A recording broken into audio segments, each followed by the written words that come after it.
farm to visit than the vegetables. As a healthy food advocate, I feel privileged to have grown up a rural person and to have had the real-life experience of pulling weeds, squishing potato bugs, canning vegetables, gutting a chicken, baking bread, and chopping wood for the cookstove. As a teenager, I felt deprived, but as an adult, I am grateful to know where food comes from and how much work it takes to produce it. My family is also extremely lucky that my dad bought almost worthless land in the 1960s that today is located near a major metropolitan area populated by a largely affluent and educated population. But most farmers, or people aspiring to be farmers, aren't so lucky.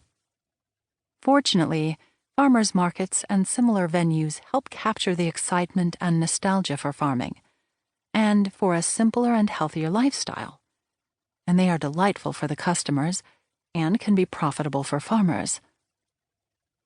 But despite my first-hand knowledge of and appreciation for the immense benefits of CSAs and farmers' markets, they are only a small part of the fix for our dysfunctional food system.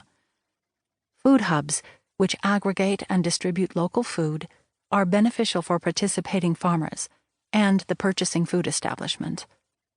But so far, they must be subsidized by nonprofits or local governments because they are not self-sustaining. We must delve deeper into the history of the food system to have the knowledge to fix it. I decided to write this book because understanding the heartbreaking story of how we got here is not only fascinating, but necessary for creating the roadmap for changing the way we eat. The food system is in a crisis because of the way that food is produced and the consolidation and organization of the industry itself. Solving it means we must move beyond the focus on consumer choice to examine the corporate, scientific, industrial, and political structures that support an unhealthy system. Combating this is going to take more than personal choice and voting with our forks. It's going to take old-fashioned political activism. This book aims to show what the problem is and why we must do much more than create food hubs or find more opportunities for farmers to sell directly to consumers. We must address, head-on, the Foodopoly, the handful of corporations that control our food system from seeds to dinner plates.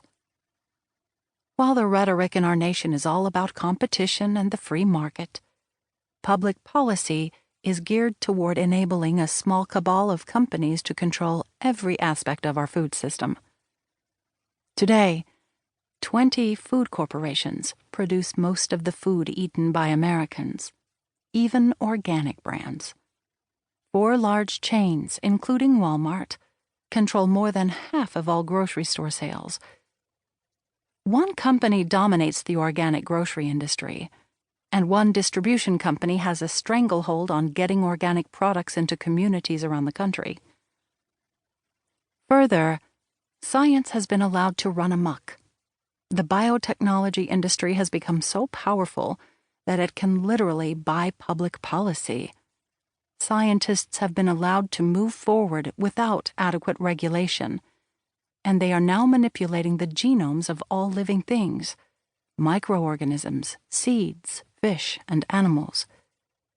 This has enabled corporations to gain control over the basic building blocks of life, threatening the integrity of our global genetic commons and our collective food security.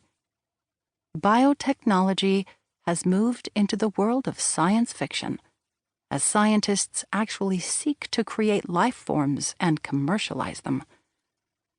Reining in and regulating the biotechnology industry is critical to reforming the dysfunctional food system. These structural flaws are often overlooked by the good food movement, which focuses on creating an alternative model from the ground up that will eventually overtake the dysfunctional system. However, this approach raises the question, for whom and how many? A look at the